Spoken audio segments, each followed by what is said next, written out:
Donald Trump had threatened to impose a 50% tariff rate on tiny Lesotho, potentially decimating the textile industry on which the landlocked mountainous kingdom depends. So you might think that last week's decision to significantly lower that rate to 15% would be met with a sigh of relief. Instead, Lesotho's trade minister warns it might still not be enough to avoid a disaster. For me, it's still like 50%, because our people in the garment industry will not compete.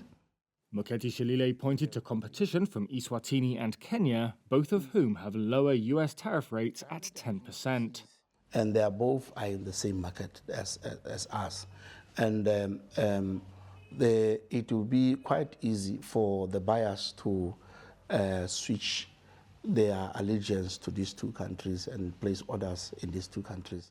The textile industry is Lesotho's biggest private employer and responsible for roughly 90% of manufacturing exports. It was also heavily dependent on the African Growth and Opportunities Act, or AGOA, which offered qualifying African nations duty-free access to the US market. However, under the tariff threats, many US importers have cancelled orders of Lesotho-produced textiles. Shilile said there are close to 12,000 jobs directly in the firing line and another 40,000 that depend on those 12,000.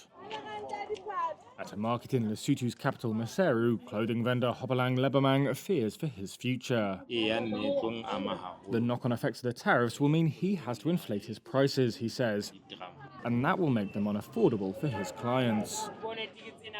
Lesotho's textile factories have in recent months indicated that they were searching for new markets. Shilile also said his government would continue to engage with the White House in the hope of having the tariff lowered.